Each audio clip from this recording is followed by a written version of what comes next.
I am Dr. Swarchla, Scientific Director with Ziva Fertility Centers. What is autoimmune oophorytis? It is a rare autoimmune disorder in which the body's immune system mistakenly attacks the ovarian tissue, particularly the follicles that contain the eggs. This condition can lead to inflammation, damage, and ultimately destruction of ovarian tissue, resulting in reduced ovarian function and maybe infertility. So what is the mechanism of autoimmune oophorytis? We have to first understand the immune system dysfunction. In autoimmune oophorytis, the immune system produces antibodies that target and attack ovaries. These antibodies can often target specific ovarian proteins such as those involved in the development and function of follicles. Maybe T lymphocytes, which is a type of white blood cells involved in the immune system, can infiltrate the ovarian tissue, leading to inflammation and damage to the ovarian follicles. Follicle destruction may also occur. So the immune attack leads to chronic inflammation within the ovaries, damaging the follicles that contain developing eggs. As follicles are destroyed, the number of eggs within them also decrease, leading to conditions known as premature ovarian insufficiency or premature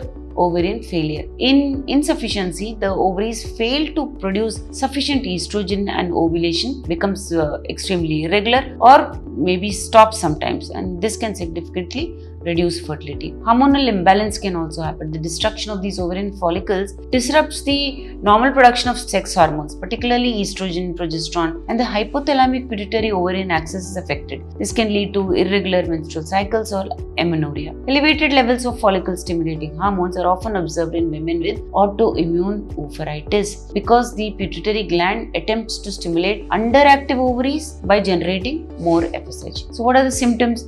Irregular menstrual cycles or lack of periods, symptoms of estrogen deficiencies such as hot flushes, vaginal dryness, mood changes, infertility, or difficulty in conceiving. Sometimes patients may experience symptoms like other autoimmune disorders like autoimmune thyroiditis, Addison's disease. Now, how do we diagnose this? Well, diagnosis is based on clinical symptoms, hormonal tests because we test FSH and estrogen, and the presence of anti-ovarian antibodies in the blood. Scans such as ultrasound may also show us reduced volume and a low number of antral follicles. A definite diagnosis may require ovarian biopsy, though this is rarely performed because of the invasive nature of the procedure. So, does it have an impact on fertility? Yes, the ovarian reserve comes down because of that it has on follicles. It might make your ovulation irregular. Premature ovarian insufficiency is also caused because of this. So this can be definitely a problem. Treatment involves immunosuppressive therapy.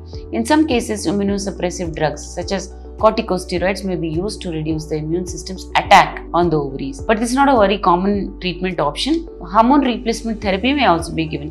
This is prescribed to manage symptoms of estrogen deficiency and prevent long-term consequences such as osteoporosis. However, HRT will not restore fertility. ART, assisted reproductive technologies for women with autoimmune oophorytis, can help them conceive because procedures such as IVF and ICSI can provide a very good treatment option, because when there is reduced ovarian reserve, low number of eggs are retrieved, then maybe IVF or ICSI is a better option. However, success rates may be low because of the low quality of eggs from this kind of ovaries. So autoimmune oophorytis is a challenging condition and it directly impacts female fertility by destroying ovarian follicles and leading to premature ovarian insufficiency. Early diagnosis and management is very critical to preserve fertility, and hormonal imbalances should be taken care of. While there is no cure for autoimmune oophorytis, fertility preservation assisted reproductive technologies can definitely offer hope for affected women to achieve pregnancy. If you wish to know more about this, please feel free to contact us. Thank you. A lot of effort has gone into making this video. Please like and subscribe us. Thank you.